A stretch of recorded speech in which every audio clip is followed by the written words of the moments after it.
ನಿಗದಿತ ಸಮಯದ ಮಿತಿಯೊಳಗೆ ಪಡುಬಿದ್ರೆ ಹಾಗೂ ಕುಂದಾಪುರ ಫ್ಲೈಓವರ್ ನಿರ್ಮಾಣವಾಗದೇ ಇದ್ದರೆ ಗುತ್ತಿಗೆ ನವಯುಗ ಸಂಸ್ಥೆಯನ್ನ ಕಾಮಗಾರಿಯಿಂದ ವಜಾಗೊಳಿಸಲಾಗುತ್ತದೆ ಎಂದು ಜಿಲ್ಲಾಧಿಕಾರಿ ಜಿ ಜಗದೀಶ್ ತಿಳಿಸಿದರು.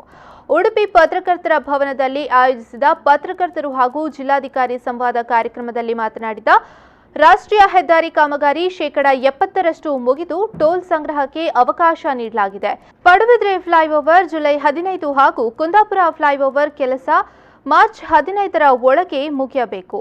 ಒಂದು ವೇಳೆ ಜಿಲ್ಲಾಡಳಿತ ನೀಡಿದ ಅವಧಿಯಲ್ಲಿ ಕಾಮಗಾರಿ ಮುಗಿಸುವಲ್ಲಿ ಸಂಸ್ಥೆ ವಿಫಲವಾದರೆ ಟೋಲ್ ಸಂಗ್ರಹ ನಿಲ್ಲಿಸಬೇಕು ಎಂದು ಹೇಳಿದರು.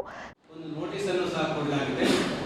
ಅವರ ಕಾಂಟ್ರಾಕ್ಟ್ ಅನ್ನು ಮುಗಿಸೋದಿದೆ, ಅದನ್ನ ಕಾಂಟ್ರಾಕ್ಟ್ ಅನ್ನು ಕ್ಲೋಸ್ ಮಾಡೋದಕ್ಕೆ ನೋಟಿಸ್ ಅನ್ನು ಕೊಡಲಾಗಿದೆ. ಹಾಗಾಗಿ ಅವರು ಏನಾದರೂ ಅವರು ಏನು ಕೊಟ್ಟಿದ್ದಾರೆ ಭರವಸೆಯನ್ನ ಅದನ್ನು ಈಡೇರಿಸಲಿಲ್ಲ ಅಂತಂದ್ರೆ ಈಗಾಗಲೇ ಎಲ್ಲರಿಗೂ ತಮ್ಮೆಲ್ಲರಿಗೂ ಗೊತ್ತಿರೋ ಹಾಗೆ ಶೇಕಡಾ 75ರಷ್ಟು ಕೆಲಸ ಕಂಪ್ಲೀಟ್ ಆದರೆ ಅವರು ಟೋಲನ್ನು ಪ್ರಾರಂಭ ಮಾಡಬಹುದು ಅಂತ ಇದೆ ಕಾಂಟ್ರಾಕ್ಟ್ನಲ್ಲಿ.